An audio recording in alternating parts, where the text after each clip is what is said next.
আসসালামু আলাইকুম। ওয়েলকাম করছি তানজিদ জিকে থেকে বাংলা দ্বিতীয় পত্রের আরও একটা নতুন ক্লাসে।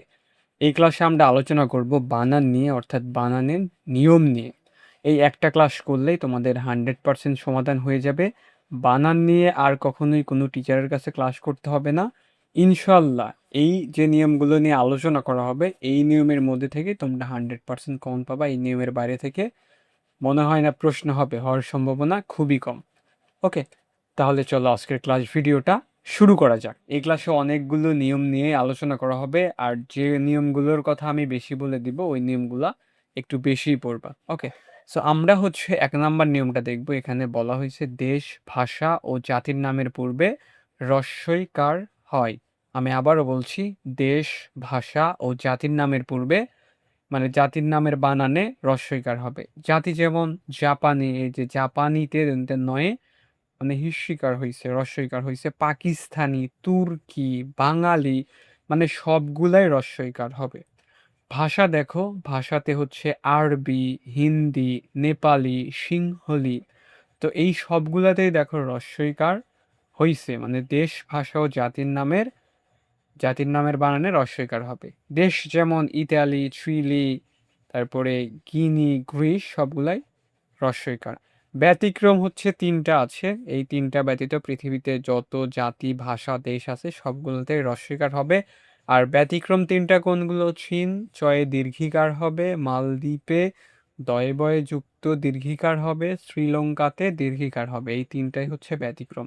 এই নিয়মটা এতটাও গুরুত্বপূর্ণ না, প্রশ্ন খুব একটা আসে না, মানে হঠাৎ যদি একটা দিয়ে দেয় আর কি। তোমরা যারা বাংলা সেকেন্ড পেপারে একটা কোপ দিতে চাও, লাইক 85+ পাইতে চাও, তাদের পড়ার টেবিলে বা ফোনের মধ্যে এই পিডিএফটা থাকা খুবই জরুরি। এই সাজেশনে তোমার হচ্ছে 1 থেকে 7 পর্যন্ত উত্তর সহ আছে, লিখিত অংশ লেখার নিয়ম, দেন কি কি পড়তে হবে এই বিষয়গুলো থাকছে। জাস্ট আমি তোমাকে একটু ডেমো দেখাচ্ছি। এখানে দেখো 1 নাম্বার প্রশ্নের সাজেশন এইগুলা দেওয়া আছে। তো এখানে আবার এসবের উত্তর দেওয়া আছে, মানে 1 নাম্বার প্রশ্নের কর উত্তর আছে এবং খর উত্তর আছে। এখন দেখো উচ্চারণগুলো, মানে স্টার মার্ক করে দেওয়া আছে যে কোনগুলো বেশি ইম্পর্টেন্ট, কোনগুলো কম ইম্পর্টেন্ট। সো খুব বেশি দেওয়া নাই, আমি তোমাদেরকে দেখাই দিচ্ছি। এই কয়েকটা পড়লে তুমি 100% শিওর 8টার মধ্যে 8টাই কমন পাবা। আর আমাদের সাজেশন পড়লে 1 থেকে 7 পর্যন্ত তুমি 40-এ 40ই কমন পাবা ইনশাল্লাহ। আবার আমি দেখাচ্ছি তোমাদের 2 নম্বর প্রশ্ন। 2 নম্বর প্রশ্নের এই যে এখানে ক এর সাজেশন দেওয়া আছে, দেন এখানে ক এর উত্তর দেওয়া আছে, আবার শুদ্ধ বানানগুলো সুন্দরভাবে দেওয়া আছে, এই যে আমি তোমাকে দেখাচ্ছি। তো খুব বেশি দেওয়া নাই, অল্প করে দেওয়া আছে। সো এসব পড়লেই হয়ে যাবে। এরপরে আসে হচ্ছে 2 নম্বর নিয়মে। 2 নম্বর নিয়মে বলা হয়েছে শব্দের শেষে ইয় প্রত্যয় যুক্ত হলে দীর্ঘইকার হবে। যেমন হচ্ছে ভারতীয়, এই যে ইয় প্রত্যয় আছে, দীর্ঘই ইন্ত আছে। দেখো ভারতীয়, এই যে ইয় আসতেছে। আরবীয়, এই যে সবগুলোতে কি হয়েছে? দীর্ঘিকার হয়েছে। ইউরোপীয়, তারপরে হচ্ছে ককেশীয়, ইতালীয়, এইগুলাতে তোমার হচ্ছে দীর্ঘিকার হবে। অর্থাৎ উচ্চারণের সময় যেগুলা হচ্ছে ইয় প্রত্যয় হয় উচ্চারণ করার সময়, সবগুলাতে দীর্ঘইকার হবে। এবার আসে হচ্ছে 3 নম্বর নিয়ম। 3 নম্বর নিয়মে বলা হয়েছে শব্দের শেষে অঞ্জলি থাকলে ওই অঞ্জলি শব্দ সর্বদাই হ্রস্বইকার হবে। এই নিয়মটা খুবই গুরুত্বপূর্ণ। এখান থেকে একটা শুদ্ধ বানান, অশুদ্ধ থেকে শুদ্ধ বানান আসে আর কি। সো আমরা হচ্ছে উদাহরণ দেখব। দেখো গীতাঞ্জলি, এই যে অঞ্জলি, ঠিক আছে, এই যুক্ত অক্ষর দিয়েই তো হচ্ছে অঞ্জলি, এখান দিয়েই শুরু হয় আর কি। প্রথমটুকুতে যা মানে থাকে ওইভাবেই থাকবে। আর পরীক্ষাতে দেখবে যে গীতাঞ্জলিতে আছে লয় দীর্ঘিকার দিয়ে রাখছে, এটাই আমাদের হ্রস্বইকার করে দিতে হবে। যেমন গীতাঞ্জলি, পুষ্পাঞ্জলি, প্রেমাঞ্জলি, শ্রদ্ধাঞ্জলি, জলাঞ্জলি, তারপর হচ্ছে পতঞ্জলি, এই সবগুলাতেই হচ্ছে হ্রস্বইকার হবে। অর্থাৎ অঞ্জলি যেখানেই দেখবে সেখানেই হ্রস্বইকার। এখান থেকে একটা কমন পেতে পারো। এই নিয়মটা খুবই গুরুত্বপূর্ণ। এরপরে আসো 4 নম্বর নিয়ম। 4 নম্বর নিয়মটাও খুবই গুরুত্বপূর্ণ। এখানে বলা হয়েছে শব্দের শেষে জীবী থাকলে ওই জীবী শব্দ দুইটাই হচ্ছে কি? দীর্ঘইকার হবে। 3 নম্বর নিয়মটা ছিল হচ্ছে শব্দের শেষে যদি অঞ্জলি থাকে তাহলে হ্রস্বইকার হবে, আর শব্দের শেষে যদি জীবী থাকে তাহলে দুইটাই দীর্ঘইকার হবে। যেমন শ্রমজীবী, পরজীবী, চাকরিজীবী, বুদ্ধিজীবী, কৃষিজীবী, এই জীবী থাকলে তোমার হচ্ছে দীর্ঘিকার হবে। আবার এখানে একটু ব্যতিক্রম আছে, যেমন আর শুরুতে জীবী থাকলে প্রথমে দীর্ঘইকার, দ্বিতীয় বর্ণে হ্রস্বইকার হবে। মানে জীবী যদি হচ্ছে প্রথমে থাকে, তো সেখানে হচ্ছে তোমার জীবিতে বর্গী জয় দীর্ঘী হবে, আর বয়ে হ্রস্বইকার হবে। আর জীবী যদি শেষে থাকে তাহলে দুইটাই দীর্ঘইকার হবে। যেমন জীবিত, এই যে জীবী আছেন, এখানে প্রথমটাতে দেখো নিয়ম অনুসারে জীবিতে প্রথমটাতে দীর্ঘইকার হইছে, পরেরটাতে হ্রস্বইকার হইছে। এই তো, এইটা আসে না জীবিত বা জীবিকা, এগুলো আসে না। এই যে শ্রমজীবী, পেশাজীবী, তারপরে বুদ্ধিজীবী, এইগুলাই হচ্ছে আসে আর কি। ওকে, আমরা হচ্ছে 5 নাম্বার নিয়ম দেখবো। 5 নাম্বার নিয়মে বলা হয়েছে, এই বিদেশি নিয়ম থেকে তোমার একটা আসবে। 5 নাম্বার নিয়মে বলা হয়েছে বিদেশি শব্দে সর্বদা দন্ত ন হবে। বিদেশি শব্দে কি হবে? দন্ত ন হবে, কখনো মূর্ধন্য ন হবে না। যেমন ফার্নিচার, এই যে দন্তের নয় রে হ্রস্বইকার হয়েছে। তারপরে কর্নেল, কর্নার, ঠিক আছে, এই সবগুলাতেই হ্রস্বইকার হবে। এবার হচ্ছে 6 নাম্বার নিয়মটা দেখো। 6 নাম্বার নিয়মে বলা হয়েছে বিদেশি শব্দে সর্বদা দন্তস্ব হবে, কখনো মূর্ধন্যস্ব হবে না। মূর্ধন্যস্ব দিয়ে লেখা থাকবে, ওইটা আমাদের শুদ্ধকরণ যখন করব তখন হচ্ছে দন্তস্ব দিয়ে লেখা লাগবে। যেমন পোস্টার, ফটোস্ট্যাট, স্টুডিও, স্টার, তা ঠিক আছে। তারপরে হচ্ছে ইনস্ট্রান, স্কুল, পোস্টমাস্টার। এই তোমার এখান থেকে ফটোস্ট্যাট, স্টুডিও, স্টার, পোস্টমাস্টার, এইগুলা খুবই গুরুত্বপূর্ণ। তোমার ভুল কিভাবে দেওয়া থাকে, ধর যে পয়ে ওকার, এখানে মূর্ধন্য শয়ে যুক্ত দেওয়া থাকবে, বা এখানে আবার মূর্ধন্য শয়ে যুক্ত আকার দেওয়া থাকবে। সো এই একটা ভুলই থাকবে যে কোনো এক জায়গায়। এখানে আমাদের জাস্ট যখন আমরা শুদ্ধ করে লিখব তখন আমাদের লিখতে হবে দন্তের শয়টায় যুক্ত। অর্থাৎ বিদেশি শব্দে কখনো মূর্ধন্য হবে না, বিদেশি শব্দে কখনো মানে মূর্ধন্যস্য হবে না। অর্থাৎ সবসময় দন্তস্ব হবে, সবসময় দন্ত ন হবে। 7 নাম্বার নিয়মটা দেখবা। 7 নাম্বার নিয়মে বলা হয়েছে অদ্ভুত ছাড়া যত ভূত শব্দ আছে সকল ভূতে দীর্ঘ উকার হবে। যেমন হচ্ছে উদ্ভূত, তারপরে হচ্ছে পরাভূত। মানে অদ্ভুত ছাড়া যে কোনো হচ্ছে শব্দের সাথে ভূত থাকলে ওটা দীর্ঘ উকার হবে, হুস্যুকার হবে না। এভাবে মনে রাখলেই হবে আর কি। এবার আসে হচ্ছে 8 নাম্বার নিয়ম। 8 নাম্বার নিয়মে বলা হয়েছে শব্দের শেষে জগৎ, বাচক, বিদ্যা, সভা, তারপরে হচ্ছে তয়ে বয়ে যুক্ত তা, নি, ইনি, পরিশোধ, তত্ত্ব ইত্যাদি থাকলে তার পূর্বে দীর্ঘইকার না হয়ে সাধারণত হ্রস্বইকার হবে। মানে এই শব্দগুলা যে আছে, এই শব্দগুলা তোমার হচ্ছে কি ইত্যাদি থাকলে তার পূর্বে দীর্ঘইকার না হয়ে, এই শব্দগুলোর পূর্বে দীর্ঘইকার না হয়ে হ্রস্বইকার হবে। যেমন প্রাণী বিদ্যা, এই যে দা আছে দেখো, এই যে বিদ্যা আছেন, এখানে হচ্ছে হ্রস্বইকার হবে, কখনো দীর্ঘিকার হবে না। যখন পরীক্ষায় আসবে এই যে এইভাবে থাকবে, পয় র ফলা আকার মূর্ধন্য নয় দীর্ঘি, বয়ে হিস্যি দয় জ ফলা আকার, প্রাণীবিদ্যা। জাস্ট এটা আমাদের তুলে লিখতে হবে, পয় র ফলা আকার মূর্ধন্য নয় হিস্যি, এই যে প্রাণী। অর্থাৎ এই যে দেখছো, এই যে জগৎ, বাচক, বিদ্যা, সভা, তারপরে হচ্ছে তা, নি, ইনি, এইগুলা থাকলে সবসময় তোমার হচ্ছে হ্রস্বইকার হবে।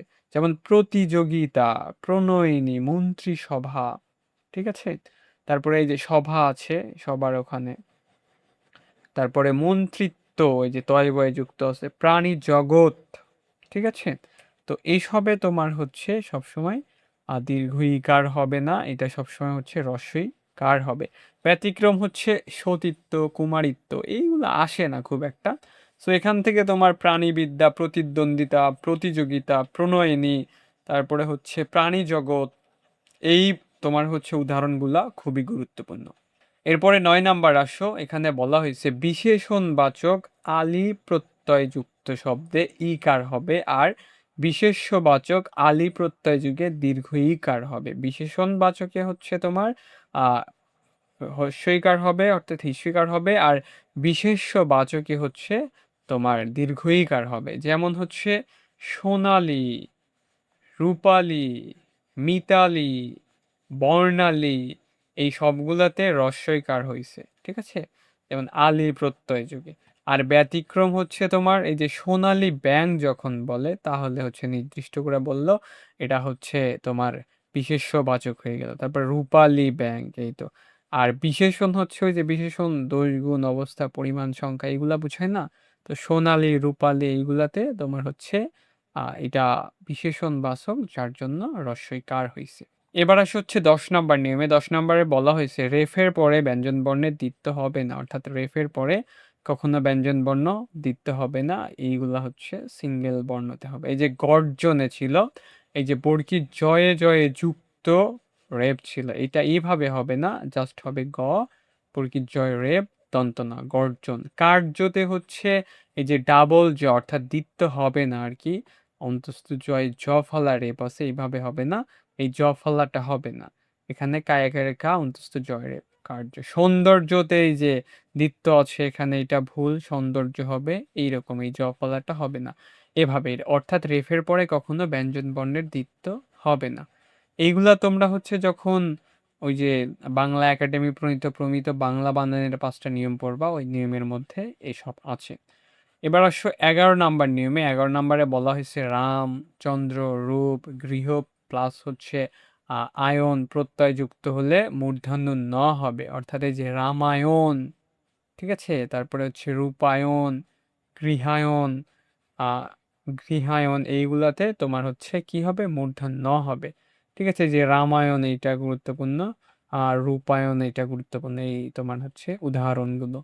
এবার হচ্ছে 12 নম্বর নিয়মে আসো। 12 নম্বর নিয়মে বলা হয়েছে পাশাপাশি একাধিক সমার্থক শব্দ একসাথে ব্যবহার করা যাবে না, অর্থাৎ বানানের ক্ষেত্রে পাশাপাশি একাধিক সমার্থক শব্দ ব্যবহার করা যাবে না। যেমন হচ্ছে তোমার এই যে অশ্রু মানেই হচ্ছে চোখের জল বা জল বুঝাইছে, আবার জল ব্যবহার করছে, এই অশ্রু জল, এটা যে কোনো একটা লিখতে হবে, অশ্রু লিখতে হবে, না হয় জল লিখতে হবে। এই বিষয়গুলো তোমরা পাবা হচ্ছে ভাষার অপপ্রয়োগ শুদ্ধি প্রয়োগে যায় 6 নম্বর প্রশ্নে। এখানেও দিয়ে দেয়, মানে দেয় না খুব একটা, তারপরে হচ্ছে শিখে রাখো। এই যে শুধুমাত্র, একবার শুধু ব্যবহার করছে আবার মাত্র ব্যবহার করছে, দুইটার মিনিং হচ্ছে একই, হয় শুধু লিখতে হবে না হলে মাত্র লিখতে হবে এভাবে। কেবলমাত্র তোমার হচ্ছে বিবিধ প্রকার, তো এইগুলা যে কোনো একটা লিখতে হবে এইগুলা। এই নিয়মটা এতটা গুরুত্বপূর্ণ না, তারপরেও দেখানো হলো। 13 নম্বর দেখো, ব্যক্তি প্রতিষ্ঠান ও গ্রন্থ নাম যেভাবে লেখা ঠিক সেভাবেই লিখতে হবে, অর্থাৎ ব্যক্তি প্রতিষ্ঠান এবং গ্রন্থের নাম যেভাবে তোমার হচ্ছে কবিরা বা লেখকরা বা যারাই মানে লেখালেখি করছে না কেন ওইভাবেই ঠিক, এইগুলা কখনো ভুল না বা এইগুলা চেঞ্জ করা যাবে না। যেমন তোমার হচ্ছে জসিমউদ্দিন, জীবনানন্দ, শামসুর রহমান, হুমায়ুন আহমেদ, হুমায়ুন আজাদ, এইগুলা তোমার হচ্ছে যেরকম আছে ওই রকমই রাখতে হবে। এইগুলা খুব একটা আসে নাই যে এখান থেকে জসিমউদ্দিন, তারপরে হচ্ছে তোমার হ্যাঁ এটাই একটু দেয় জীবনানন্দ, এই দুইটা বানান খুবই গুরুত্বপূর্ণ আছে। তারপরে হচ্ছে তোমার 14 নম্বর নিয়ম দেখো। 14 নম্বর নিয়মে বলা হয়েছে যে পদান্তে বিসর্গ থাকবে না কিন্তু মাঝে বিসর্গ থাকবে, অর্থাৎ পদান্তে তোমার হচ্ছে এই পদের অন্তে কখনো বিসর্গ থাকে না, সবসময় হচ্ছে মাঝখানে হবে। যেমন এই যে মূলত, এইগুলা হচ্ছে যে মু দিয়া লত, এইগুলাতে বিসর্গ হবে না। কার্যত, ফলত, ক্রমশ, প্রধানত এইগুলাতে হবে না, হবে কোথায়, যে মনো কষ্ট, অর্থাৎ মাঝে বিসর্গ হবে, পদন্তে কখনো বিসর্গ হবে না। এই তো এই যে মনোকষ্ট, ইতঃপূর্বে, এই দুইটা বানান খুবই গুরুত্বপূর্ণ, এখান থেকে যে কোনো একটা আসতে পারে। এরপর আসে হচ্ছে তোমার 15 নম্বর নিয়মে। 15 নম্বরে বলা হয়েছে দূরত্ব বুঝায় না এরূপ শব্দে দু হবে, অর্থাৎ যে শব্দগুলো দিয়ে দূরত্ব বুঝাচ্ছে না সেসব শব্দে দয়ে হুস্যু হবে, অর্থাৎ হুস্যুকার হবে। আর যে শব্দগুলো দিয়ে দূরত্ব বুঝায় ওই রকম শব্দে হচ্ছে দয়ে দীর্ঘউকার হবে। যেমন দূরত্ব বোঝায় না এমন শব্দগুলো কোনগুলো, যেমন দুরবস্থা, এইগুলো দিয়ে তো তোমার দূরত্ব বুঝাচ্ছে না, মানে দুরবস্থা মানে কি, করুণ অবস্থা। তারপরে দুর্নীতি, দুর্নাম, তারপরে দুর্ঘটনা, দুর্যোগ, দুর্গ, দুরারোগ্য, দুরারোগ্য এটা একটা মানে রোগে আক্রান্ত হয়েছে এরকম কিছু, দুরন্ত, তারপরে দুর্বর, তো এইগুলাতে তোমার হচ্ছে হুস্যকার হবে, কখনো মানে দীর্ঘকার হবে না। আর আরেকটা আছে তোমার 16 নম্বর নিয়ম, দূরত্ব বোঝায় এমন শব্দে দু হবে, অর্থাৎ দয়ে দীর্ঘকার হবে। যেমন দূর, দূর দিয়ে কি দূরত্ব বুঝাচ্ছে, দূরবর্তী, দূরবর্তী দিয়েও দূরত্ব বোঝাচ্ছে। দূরীকরণ, অদূর। তারপরে হচ্ছে দূরীবীক্ষণ, দূরত্ব, দ্রুত, অর্থাৎ দীর্ঘকার হবে আর কি। এবার আসে 17 নাম্বার নিয়মে। 17 নাম্বার নিয়মে বলা হয়েছে সমাসবদ্ধ পদ এবং বহুবচন রূপী শব্দগুলোর মাঝখানে ফাঁকা রাখা যাবে না। মানে ওই যে হাইপেন টাইপ বা ফাঁকা এইসব রাখা যাবে না। যেমন চিঠিপত্র একসাথে লিখতে হবে। তারপরে বিয়ে পাগল, সরি, বিয়ে বিয়ে পাগলা, এগুলাতে স্পেস রাখা যাবে না বা হাইপেন ইউজ করা যাবে না, এভাবে লিখতে হবে আর কি। যদি চিঠি দিয়ে মাঝখানে হাইপেন দিয়ে বা চিঠি দিয়ে ফাঁকা রেখে পত্র লিখলে এভাবে লিখবে না, লিখতে হবে চিঠিপত্র একসাথে। 18 নাম্বার নিয়ম দেখো, 18 নাম্বারে বলা হয়েছে শব্দের শেষে ভুক্ত থাকলে হস্যকার হবে। যেমন অধিভুক্ত, অন্তর্ভুক্ত, এই ভুক্ত থাকলে তোমার হচ্ছে কি হবে, হুস্যকার হবে। আর একটা ছিল হচ্ছে যদি ভূত থাকে, অদ্ভুত বাদ দিয়ে পৃথিবীতে যত ভূত আছে সবগুলাতে কি হবে, দীর্ঘকার হবে, শুধুমাত্র অদ্ভুতে হুস্যকার হবে। আর এটা হচ্ছে ভুক্ত, ভুক্ততে হুস্যকার হবে। 19 নাম্বার নিয়ম দেখো, 19 নাম্বার নিয়মে বলা হয়েছে সকল রূপ বানানে দীর্ঘকার হবে, অর্থাৎ দীর্ঘকার হবে আর কি। যেমন অপরূপ, রূপসী, এইগুলাতে যদি এই টাইপের বানান আসে সবসময় দীর্ঘকার দিবা।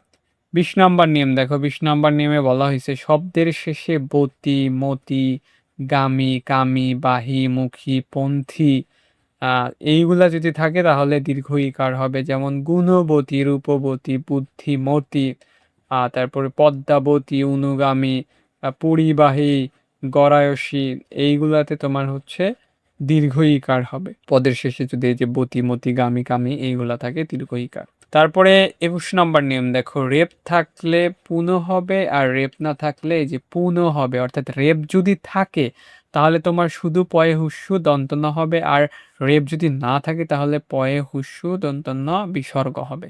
যেমন হচ্ছে পুনর্জীবিত, ঠিক আছে, এই যে রেপ আছে এখানে পু হইছে, তোমার হচ্ছে বিসর্গ হয় নাই। পুনর্নির্মাণ, পুনর্গঠন, এইগুলা রেপ আছে, যার জন্য হচ্ছে তোমার বিসর্গ হয় না। আর এই যে পুনঃপ্রকাশ, পুনঃপরীক্ষা, এগুলাতে রেপ নাই কিন্তু, তো এইগুলাতে পয়হুস্যু দন্ত না, তারপরে বিসর্গ হয়েছে। 22 নাম্বার নিয়ম দেখো, 22 নাম্বারে বলা হয়েছে সন্ধির ক্ষেত্রে ক, খ, গ, ঘর পরে থাকলে পূর্ব পদে ময়ের স্থানে অনস্বয়। আমি আবারও বলছি, সন্ধির ক্ষেত্রে যদি বাক্যটা মানে শব্দটা হচ্ছে সন্ধিবোধক হয় বা সন্ধি হয়, তো সন্ধি যদি থাকে তাহলে তোমার এর পূর্ব পদে ময়ের স্থানে অনস্বয় হবে। যেমন হচ্ছে অহংকার না হয়ে অহংকার, সঙ্গীত না হয়ে সঙ্গীত, ভয়ঙ্কর, সংগঠন, এইগুলা, ঠিক আছে, বুঝছো মনে হয়। এই ময়ের জায়গায় হবে হচ্ছে তোমার, আমরা যদি সন্ধি লিখতাম তাহলে কি লিখতাম, অহম যোগকার, এভাবে। তো এইভাবে না হয়ে হবে হচ্ছে অহংকার, ওই মটা উঠে গিয়ে অনুস্ব বসবে।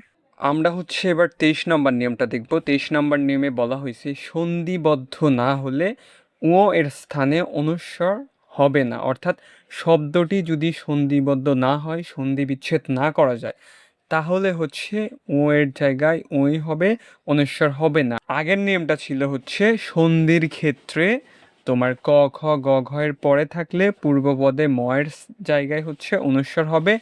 আর এই শব্দগুলো সন্ধিবদ্ধ না, যার জন্য ও এর জায়গায় তোমার হচ্ছে অনুস্বর হবে না, ওই হবে আর কি। এই তো, যেমন হচ্ছে অঙ্ক, অঙ্গ, আতঙ্ক, গঙ্গা, এই টাইপের শব্দগুলো।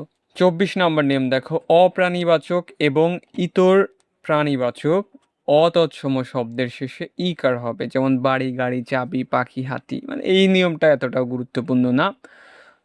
25 নম্বর নিয়ম দেখো, 25 নম্বর নিয়মে বলা হয়েছে তৎসম স্ত্রীবাচক শব্দের শেষে দীর্ঘ ইকার হবে।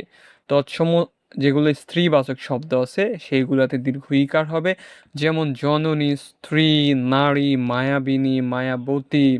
শব্দের শেষে ইত প্রত্যয় থাকলে হ্রস্বইকার হবে। যেমন খণ্ডিত, এই যে ইত, তণ্ডিত, নির্মিত, ইত আছে, ইত প্রত্যয় থাকলে সেখানে হ্রস্বইকার হবে। শব্দের শেষে ইক প্রত্যয় থাকলে আদি স্বর বৃদ্ধি ঘটে। যেমন হচ্ছে অনুষঙ্গ থেকে আনুষাঙ্গিক, সংবাদ থেকে সাংবাদিক, ঠিক আছে, দর্শন থেকে দার্শনিক, শরীর থেকে শারীরিক, দিন থেকে দৈনিক। এইরকমভাবে শুদ্ধ হবে। এবার হচ্ছে আমরা 28 নম্বর নিয়মটা দেখব। এখানে বলা হয়েছে শব্দের মাঝখানে দীর্ঘ ই হ্রস্ব উ থাকলে এরপর মূর্ধন্য ষ হবে, আর অ আ থাকলে দন্তের স হবে। এই নিয়মটা খুবই গুরুত্বপূর্ণ। আমি আবারও তোমাদের বলছি, শব্দের মাঝখানে যদি দেখো যে হ্রস্বইকার আছে এবং হস্যুকার আছে, হুস্যকার আছে, তো সেই ক্ষেত্রে হচ্ছে মূর্ধন্য ষ হবে। আর উচ্চারণের সময় যদি অ আ চলে আসে তাহলে দন্তের স হবে। যেমন পরিষ্কার, এই যে হ্রস্বইকার আছে এই জন্য মূর্ধন্য ষ হবে। আবিষ্কার, এই যে বয়ে হ্রস্বইকার আছে তো এই জন্য মূর্ধন্য ষ হবে। অনুষ্ঠান, এই যে হুস্যকার আছে তো এখানে হচ্ছে তোমার মূর্ধন্য ষ হবে।